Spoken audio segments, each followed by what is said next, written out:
मंगलम भगवान विष्णु मंगलम गरुड़ध्वज मंगलम पुंडरीकाक्ष मंगलाय तनोहरि। ये हम लोग पढ़ रहे हैं कठोपनिषद का 13वां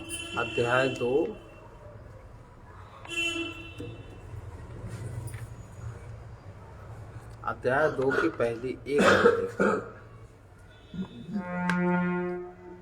11वां मंत्र पढ़ रहे हैं।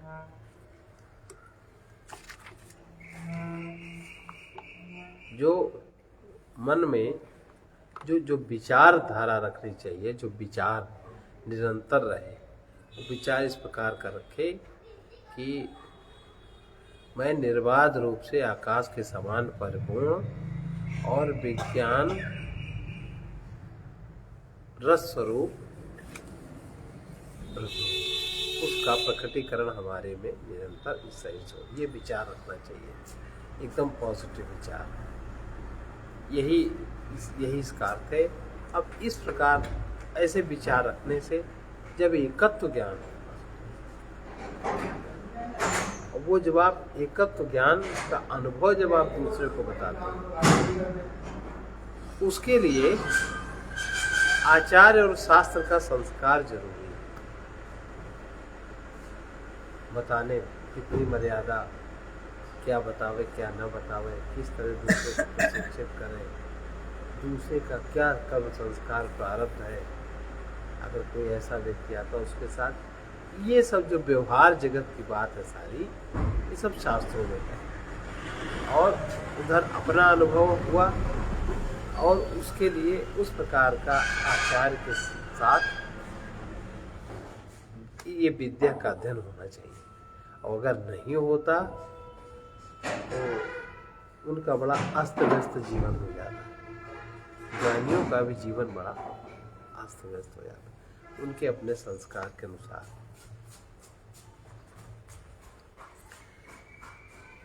इसलिए आचार्य और शास्त्र से संस्कार बहुत आवश्यक है। जो लोग आचार्य और शास्त्र से संस्कार युक्त होते हुए फिर जो जिंदगी में जीते हैं, उनका जीवन मंगलमय रहता है। मनसैवेदमाप्तव्यम् नेह नानास्ति किंचन मृत्योः समृत्युम् गच्छति यायनानेव पश्यति मनसैवेदमाप्तव्यम् नेह नानास्ति किंचन मृत्योः समृत्युम् गच्छति यायनानेव पश्यति। मन से ही ये तत्व बोध जब जागृत होता है तो उस बोध को आप कलेक्ट करके कहाँ से बाहर भेजेंगे? मन से ही तो भेजेंगे। मन में आएगा, फिर आपके वाक इंद्रिय में आएगा। बिना मन तो बीच में है, दरवाजा है मन, उधर का खुलता है दरवाजा, इधर आ जाओ, इधर का उधर चले जाओ। तो मन से ही ये तत्व प्राप्त करने योग्य है, मन से ही प्राप्त होता है। इस ब्रह्म तत्व में नाना माने अलग अलग प्रकार कुछ नहीं है, अनेक प्रकार ब्रह्म तत्व में नहीं है। और केवल एक है कि अगर ये धारणा बन जाए कि मैं उसी में हूँ, मैं उसी में, अगर ये विचार धारित हो जाए तो यही फिर मन को प्राप्त होगा। मन से ही प्राप्त करने योग्य है। जो पुरुष इस ब्रह्म तत्व में या अपने आप में जो नानात्व देखता है, अलग अलग देखता है, वो मृत्यु से मृत्यु को प्राप्त होता है। वो मृत्यु में चला गया और तो वो मृत्यु को ही प्राप्त होगा। मतलब हर क्षण नया विचार उत्पन्न होगा, हर क्षण मरेगा, वो हर क्षण गिरेगा। गिरना माने मृत्यु और फिर से उदय होना माने जीवन। इसलिए मन के द्वारा ही यह एक रस ब्रह्म सब कुछ आत्मा ही है, ऐसा व्यवहार जगत में धारणा होती है और कुछ नहीं। इस प्रकार प्राप्त करने योग्य है। इस प्रकार उसकी प्राप्ति हो जाने पर जब उसको अनुभव हो जाता है और जब उस अनुभव का व्यक्तीकरण होता है तो वो मन उस समय बिल्कुल शुद्ध हो जाता है और नानात्व को स्थापित करने वाली अविद्या से प्राणी निवृत्त हो जाता है। इस प्रकार ब्रह्म तत्व में किंचित भी अणुमात्र भी नानात्व नहीं है, वैसा ही अपने हृदय में जागृत हो जाता बोध। किंतु जो पुरुष अविद्या रूप तिमिर रोगग्रस्त दृश्य को नहीं त्यागता, माने जिसका वो तत्व मन में नहीं उतर, मन अशुद्ध है, मन में नहीं उतर पाया है, वो ऐसा साधन उसका नहीं है, तो वो इस प्रकार थोड़ा सा भी भेद आरोपित करता है, वो मृत्यु से मृत्यु को अर्थात जन्म मृत्यु को निरंतर प्राप्त होता है और अविद्या जगत संबंधी उसका चिंतन कभी बंद नहीं होता। फिर भी उस प्रकृत ब्रह्म का ही, ये प्रकृत ब्रह्म है, प्रकृति में जो उत्पन्न है, फिर भी उस प्रकृत ब्रह्म, फिर से उसको कह रहे हैं, दूसरे प्रकार से कह रहे हैं, अंगुष्ठ मात्रा पुरुषो मध्य आत्मनि तिष्ठति ईशानो भूत भव्यस्य ततो विजुगुप्सते अंगुष्ठ मात्रा पुरुषो मध्य आत्मनि तिष्ठति ईशानो भूत भव्यस्य ततो विजुगुप्सते एतद्वै तत्। जो अंगुष्ठ परिमाण माने जिसका जितना बड़ा अंगुष्ठ है, अंगुष्ठ परिमाण पुरुष शरीर के मध्य में स्थित है। अंगुष्ठ परिमाण माने हृदय क्षेत्र में जो अंगुष्ठ परिमाण के नाप की जगह है, वहां वो चेतना स्थित है। उसे भूत भविष्य वर्तमान सब कुछ का ज्ञान है। उस स्तर पर वो चेतना निरंतर तुरीय तत्व उसमें जागृत रहता है, वहां कोई अविद्या नहीं है। उसको शासक जानकर उस आत्मा के ज्ञान के कारण, उस आत्मा के ज्ञान के कारण वो व्यक्ति अपने शरीर की रक्षा नहीं करना चाहता। क्या रक्षा वो कर पाएगा? जब तक वो अंगुष्ठ मात्र में स्थित है चैतन्य, तब तक तो रक्षा उसकी हो ही रही। वो तो भूत भविष्य सबका ज्ञाता, रक्षा नहीं करना चाहता। निश्चय यही वो ब्रह्म तत्व है जिसको ज्ञान हो जाता है कि अंगुष्ठ परिमाण पुरुष, जो अंगुष्ठ परिमाण है, अंगुष्ठ का जो नाप है, अंगुष्ठ परिमाण में पुरुष शरीर के मध्य में स्थित है। उसे भूत भविष्य और वर्तमान का शासक जो जान लेता है, वो उस आत्मा के ज्ञान जान लिया। भूत भविष्य वर्तमान का वही शासक है, वही उसी के द्वारा उसका शरीर चल रहा, उसके द्वारा सारी व्यवस्थाएं चल रही।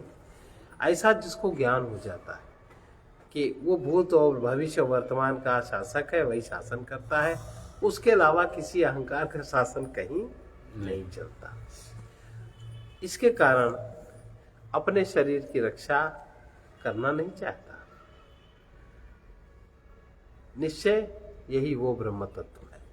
उसी में ब्रह्म तत्व की जागृति, उसका बोध मन के लेवल पर आ गया। अब वो उसकी रक्षा कर, चिंता करे मन उसका कि उस ब्रह्म तत्व की चिंतन में लीन रहे, और वहां भेदभाव है नहीं। तो दो में से किस चीज का चुनाव बढ़िया है? तो इसको जो बोध है, वो जब उसके मन के स्तर पर उतरा और उसका मन जानता है कि भूत भविष्य वर्तमान का शासक हमारे यहाँ विद्यमान है, अंगुष्ठ मात्र परिमाण में वो बार बार उसी को अपना दर्शन कर आनंदित होता है। वो उस आत्मा के ज्ञान के कारण, ऐसा ज्ञान जागृत होने के कारण अपने शरीर की रक्षा नहीं करना चाहता। निश्चय यही वो ब्रह्म तत्व है, अर्थात अहिंसा सत्य अस्तेय अपरिग्रह ब्रह्मचर्य उसके फलित हो जाते। यही तो है भाई, परिग्रह नहीं, उसको पता है कि शरीर का प्रारब्ध कहाँ कैसा काम कर रहा है, करेगा, चलता है। अंगुष्ठ मात्र यानी अंगुष्ठ परिमाण, हृदय कमल अंगुष्ठ के समान परिमाण वाला है। उसके छिद्र में रहने वाला जो अंतःकरण उपाधिक अंगुष्ठ मात्र अंगूठे के बराबर परिमाण वाले बांस के पर्वत में स्थित आकाश के समान अंगुष्ठ मात्र परिमाण वाला पुरुष शरीर के मध्य में स्थित है। उससे सारा शरीर पूर्ण है, उसकी ऊर्जा से, उसके प्रकाश से सारा शरीर पूर्ण है, और हर एक का पूर्ण है, पशु पक्षी चींटी बिट्टी सबका। अब जो कुप्रवृत्तियों को स्थान, अभी बात समझ में आ गई, जो कुप्रवृत्तियों को स्थान नहीं देता, पहले तो वही सब तमोगुण ही तो पहले साफ हो, और इस साधन में जो नहीं लगा तो सूखा ज्ञानी काम इसमें नहीं आता, सूखा ज्ञान इसमें काम नहीं होता, प्रैक्टिकल काम आता है। उस भूत भविष्य काल के शासक आत्मा को जो जान लेता है, ज्ञानी पुरुष अपने को सुरक्षित रखने की इच्छा नहीं करता, अपने को सुरक्षित रखने की वो इच्छा नहीं करता इत्यादि। तथा अंगुष्ठ मात्र पुरुषो ज्योतिरिवा धूमकः ईशानो भूतभव्यस्य सैवाद्यसौ स्वः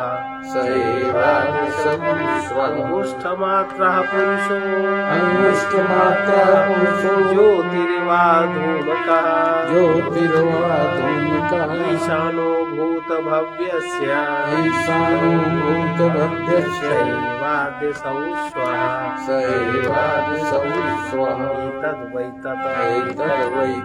वही तत् का मतलब है कि निश्चय यही वो आत्म तत्व है, यही बात सत्य है, इसके अलावा और कुछ भी सत्य है। ईतद वही तत्, ये अंगुष्ठ मात्र पुरुष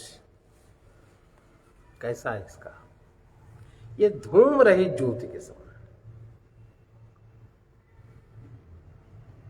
ये जो शिवलिंग की कल्पना की गई वो नित्य प्रकाश स्वरूप है, और तो शिवलिंग को उसी आकार का, उसी प्रकार का स्थापित किया गया। ये अंगुष्ठ मात्र पुरुष धूम रहित ज्योति के समान है, वही भूत भविष्य का शासक है, आज वर्तमान काल में है और यही कल भविष्य में रहेगा, और निश्चय ही यही वो ब्रह्म तत्व है। जगदीश्वर का नाम रहेगा, वही परम सुख धाम रहेगा। वो अंगुष्ठ मात्र पुरुष धूम रहित ज्योति के समान, ऐसी ज्योति के समान है जिसमें धुआं नहीं होता। मूल मंत्र में जो अधूम का पद है वो नपुंसक ज्योति शब्द का विशेषण होने के कारण अधूमक ऐसा होना चाहिए। जो योगियों को इस प्रकार हृदय में लक्षित होता है, उनको अनुभव होता है, वो भूत और भविष्य का शास्ता नित्य कूटस्थ आज इस समय प्राणियों में वर्तमान है, वही कल भी रहेगा, अर्थात उसके समान कोई और पुरुष उत्पन्न नहीं होता।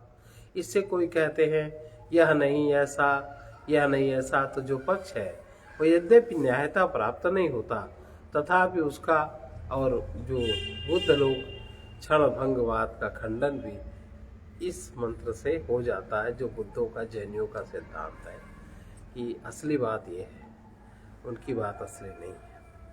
ब्रह्म में जो भेद दृष्टि की जाती है, लोग करते, उसका अपवाद फिर करते, तो उसमें भेद दृष्टि नहीं करना चाहिए। यथोदकम दुर्गे वृष्टम पर्वतेषु विधावती एवं धर्मान् पृथक् पश्यन् स्थाने वानुविधावति यथोदकम दुर्गे वृष्टम पर्वतेषु विधावती एवं धर्मान् पृथक् पश्यन् स्थाने वानुविधावति। जिस प्रकार ऊंचे स्थान में वर्षा हुआ जल ऊपर से बरसता है, पर्वतों के निम्न देश में बह जाए, ऊपर से बरसा नीचे की ओर तो बहेगा।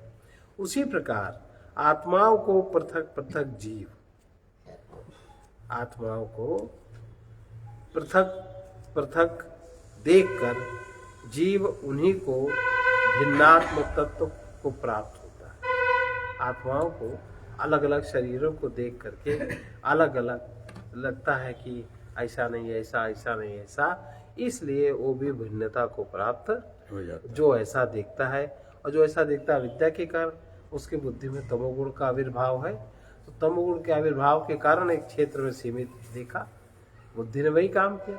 असीमित तो जब सतोगुण के आप पार हो जाओगे तब वो अनुभव।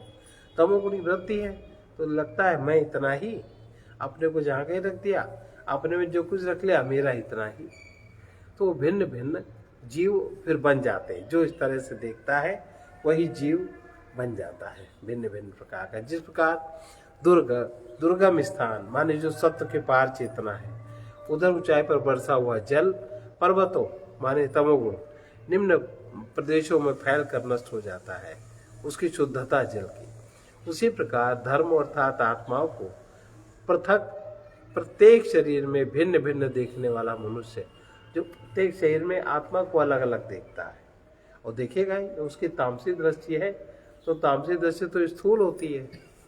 जो ऐसा देखने लगता है वो प्रत्येक शरीर में भिन्न भिन्न देखने वाला मनुष्य उन्हीं शरीर भेद का अनुसरण करने लगता है, वैसा ही हो जाता है।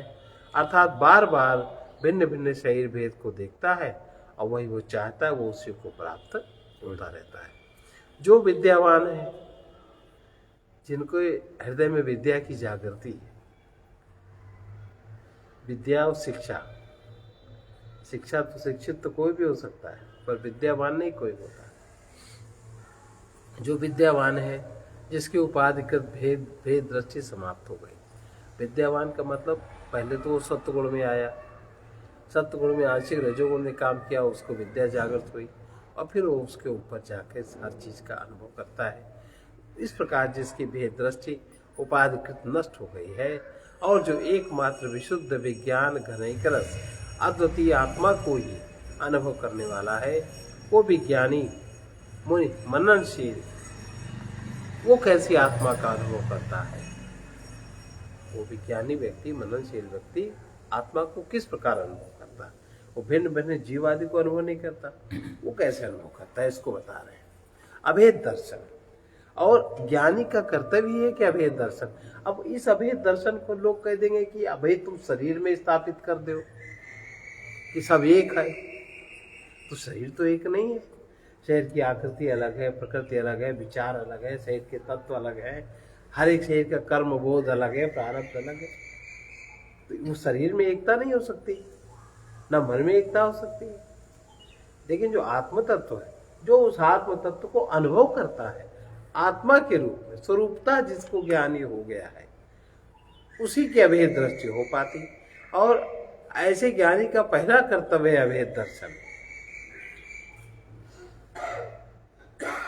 अभेद दर्शन उसका पहला बता रहे हैं।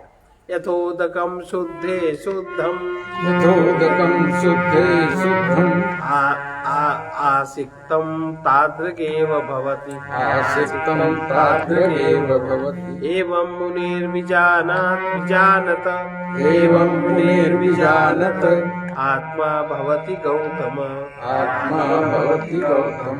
यथोदकम शुद्धे शुद्धम, यथोदकम शुद्धे शुद्धम, आसिक्तम तादृगेव भवति, आसिक्तम तादृगेव भवति। एवं मुनिर्विजानत, एवं मुनिर्विजानत, आत्मा भवति गौतम, आत्मा भवति गौतम। जिस प्रकार शुद्ध जल है उसमें आप शुद्ध जल मिला दो तो वो एक हो जाएगा, उसी प्रकार ये गौतम विज्ञानी मुनि का आत्मा, जिसका अंतःकरण शुद्ध हो गया है, उसका जब उस ब्रह्म क्षेत्र से आत्मा मिलता है तो वही अहम ब्रह्मास्मि वाला उसके अंदर जागृत हो जाता है विद्यावान व्यक्ति का। अब आजकल लोगों को अकल है नहीं, समझते नहीं, न बुद्धि है न विद्या है। नहीं तो कहेंगे जाति पर ही है, कर्म से आप मानते हैं कि जाति से मानते हैं। तो उनको पहले पता होना चाहिए कर्म पहले है कि जाति पहले है। हाथ पहले है कि हाथ का कर्म पहले है? बताओ, अच्छा आप ही लोग बताओ, हाथ पहले बना कि हाथ का कर्म पहले बना? पहले हाथ बनेगा तब हाथ तो कर्म बना, करेगा। तब तो हाथ संबंधी कर्म करेगा। सिर पहले बना कि सिर का कर्म पहले बना? सिर पहले बना तब तो सिर का कर्म हुआ। तो जाति तो जन्म से ही है भाई, जातक है, जिस परिक्षेत्र में उत्पन्न हुआ वही उसकी जाति हो गई। पैर पहले बने कि पैर के कर्म पहले बना? पैर पहले तब तो कर्म करेगा। तो ये जरा से प्रश्न को उत्तर न लोग समझ पाते हैं, न लोग, बड़ी साहसी बात है।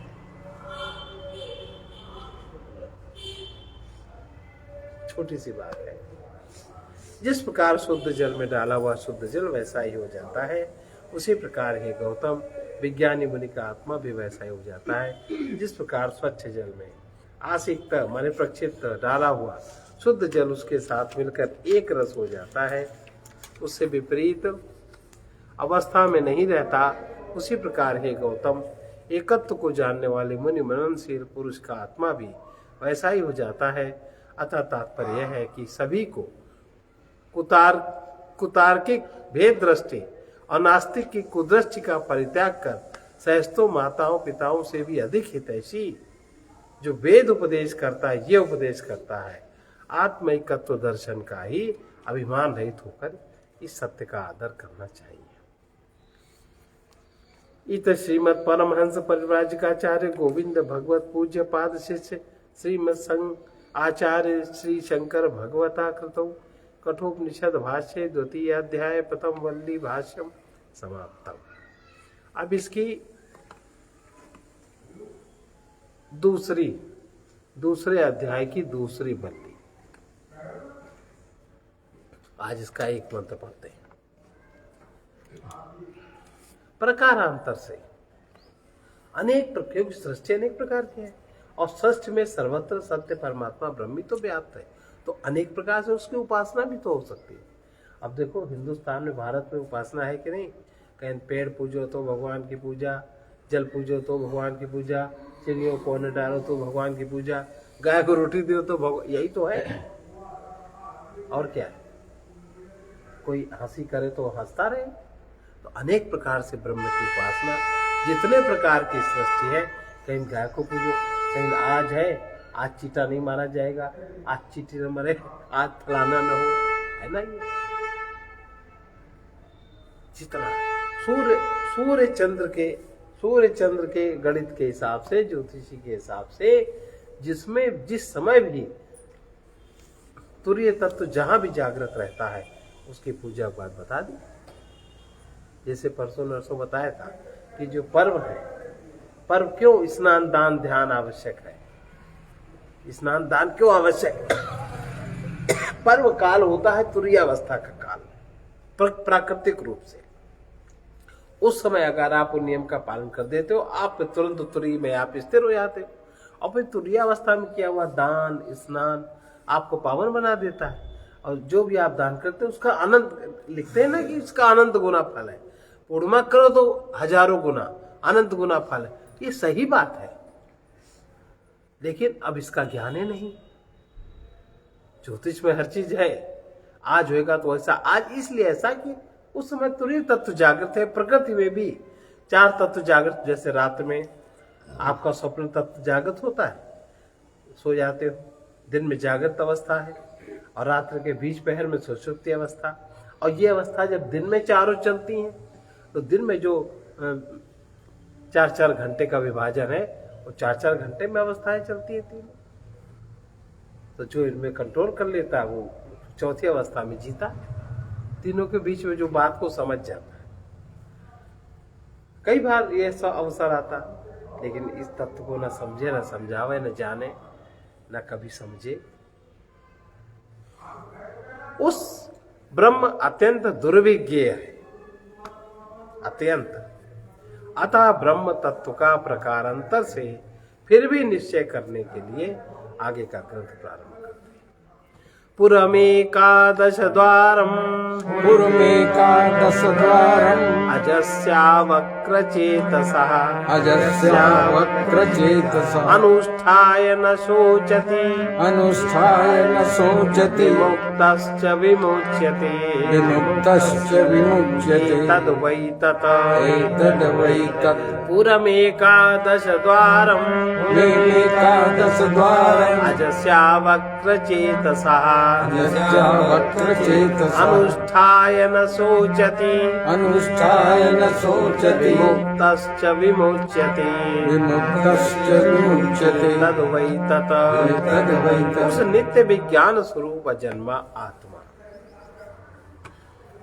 और जहाँ आत्मा का नाम आए तहाँ आप उसको समझ पाएंगे तुरीय अवस्था में, अज्ञान को समझ पाएंगे सुषुप्ति अवस्था में, और विभिन्न प्रकार की कल्पनाओं को समझ पाएंगे स्वप्न अवस्था में। क्रम है।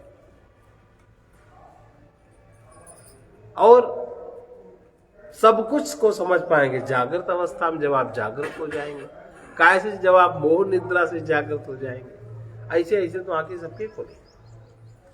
तो जागृत अवस्था में अगर मोह निद्रा से जाग गए तभी जाग सकते हैं।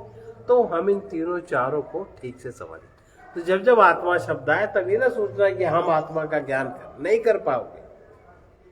जब तक तुरीय तत्व में स्थित नहीं बनती, तुरीय अवस्था में जागृति नहीं होती आपकी। अभी तो हम स्वप्न अवस्था को स्वप्न ही नहीं जानते, जागृत अवस्था में जागृत क्या है जानते ही नहीं। सुषुप्ति में बेहोश हो जाते हैं। बेहोश कहाँ हम जान पाते? तो तुरीय हम कैसे पहुंचे? लेकिन दिन में भी ये चारों अवस्थाएं रहती। जागृत अवस्था में चारों अवस्था, जागृत में जागृत, जागृत में स्वप्न, जागृत में सुषुप्ति, जागृत में तुरीय अवस्था दिन के कालखंड में रहती है। तो ये कह रहे हैं उस नित्य विज्ञान स्वरूप अजन्मा आत्मा का पुर, पुर माने रहने का स्थान, पुर माने पुर, 11 दरवाजों वाला है दरवाजे 11 है ना। 10 तो सबको पता है, 11वां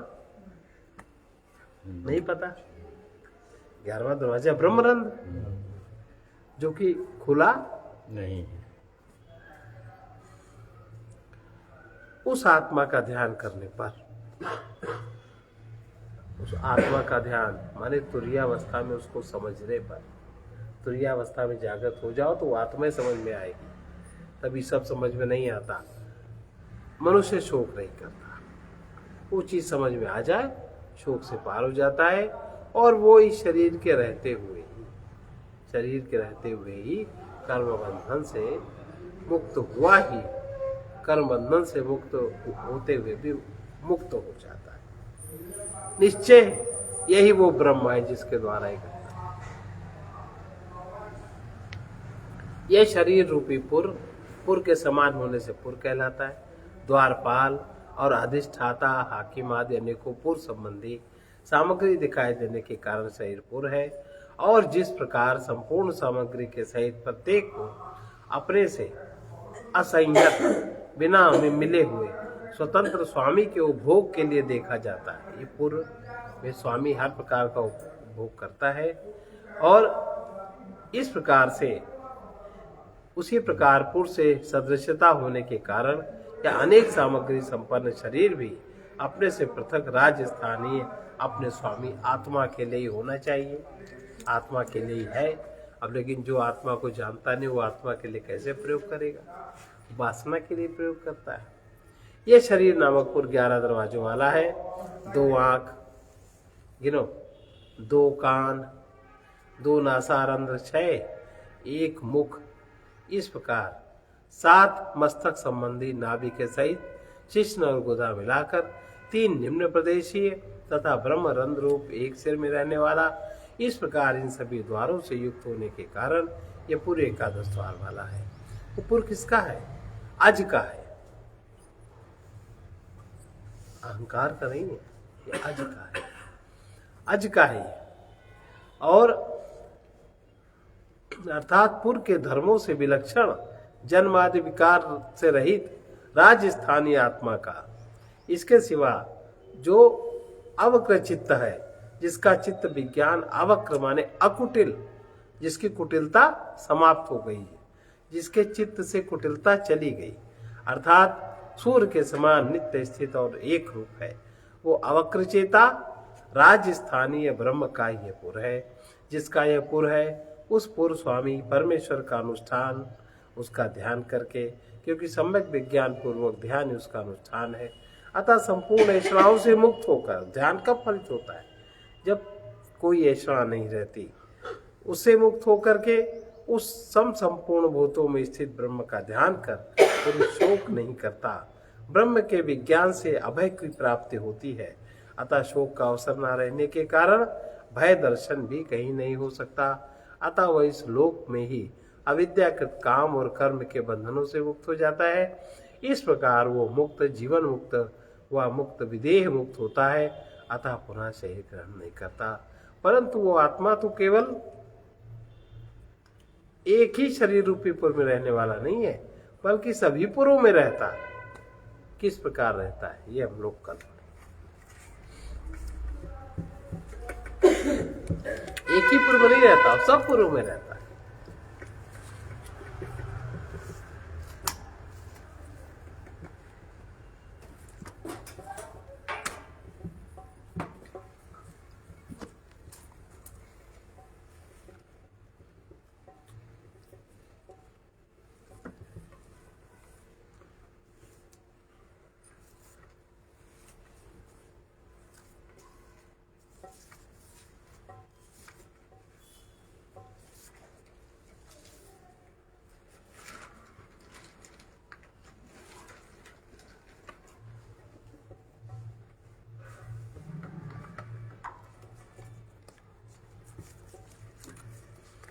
प्रार्थना है महाराज जी की उस अनंत ब्रह्म से। मोह निद्रा में है ना, सब सोए हैं, उसी को प्रार्थना कर रहे हैं कि किस प्रकार जागे। प्रभु मेरा मोह मिटाओ, प्रभु मेरा मोह मिटाओ, मुझ में निज ज्ञान जगाओ, मुझ में निज ज्ञान जगाओ, प्रभु मेरा मोह मिटाओ, प्रभु मेरा मोह मिटाओ। ये तो उन्होंने मोह देख लिया। हम लोग को मोह पर पता ही कहाँ है?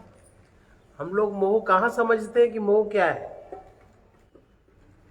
हमारे में मोह आच्छादन है, हम कहाँ जानते हैं कि हम मोह में हैं? जानते हैं? नहीं जानते ना। और ज्यादा मोह से त्यागी होंगे, घर जगह बाहर छोड़ छाड़ के भाग जाएंगे, हम बड़े त्यागी हो गए, तब भी मोह बना रहता है। तो सामान्य जिसको ही पता हो जाए कि ये मोह है, तब तो वो मिटाएगा। और जिसे पता ही नहीं है, जो जागा ही नहीं है, तो जो व्यक्ति जागृत होना शुरू होता है, उसको अपने मोह का पता, काम का पता, सबका पता चलता है। ढकना बंद कर दे, आवरण जिसका हट जाता है। प्रभु मेरा मोह मिटाओ, प्रभु मेरा मोह मिटाओ, मुझ में निज ज्ञान जगाओ, मुझ में निज ज्ञान जगाओ, प्रभु मेरा मोह मिटाओ, प्रभु मेरा मोह मिटाओ। इस साधन से तुमको पाऊं, इस साधन से तुमको पाऊं, क्या लेकर मैं सन्मुख आऊं,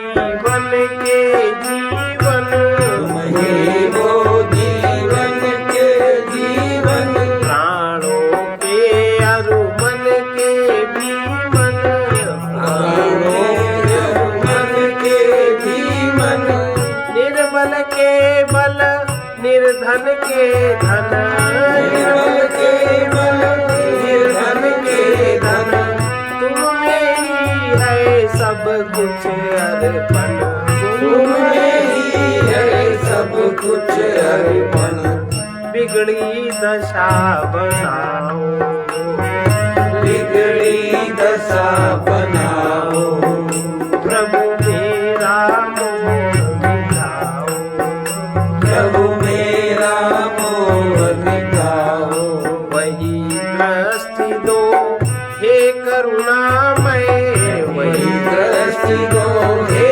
करुणामय, अहंभाव तुम में ही हो लय, भाव तुम में ही हो लय, मैं तुम में हो जाऊं निर्भय, मैं तुम में हो जाऊं निर्भय, स्वामी इतनी सुन लो अनुनय, स्वामी इतनी सुन लो अनुनय, ये आवरण हटाओ, ये आवरण हटाओ, प्रभु मेरा मोह मिटाओ, प्रभु मेरा मोह मिटाओ, मुझ में निज ज्ञान जगाओ, मुझ में निज ज्ञान जगाओ, प्रभु मेरा मोह मिटाओ,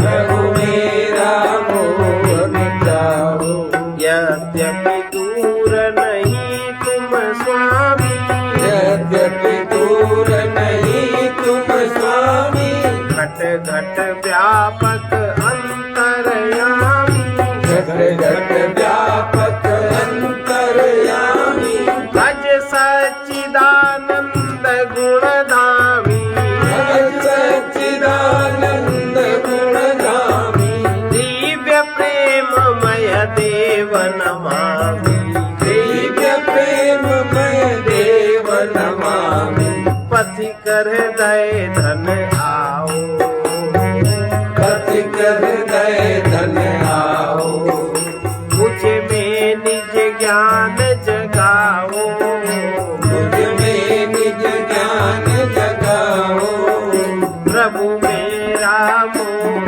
मिटाओ, प्रभु मेरा मोह मिटाओ, प्रभु मेरा मोह मिटाओ, प्रभु मेरा मोह मिटाओ, आसक्ति में दुख है, अनासक्ति में आनंद है, आसक्ति न छोड़ो, आत्मा को जानो, आसक्ति छोड़ने के पीछे न पड़ो, वो अपने आप ही छूट जाएगी, आत्मा को जानो और आत्मवान होकर रहो, आसक्ति छूट गई क्या, सारे दोष छूट गए। स्वयं की संपदा का पता ना होने पर ही जीव आसक्त होता है,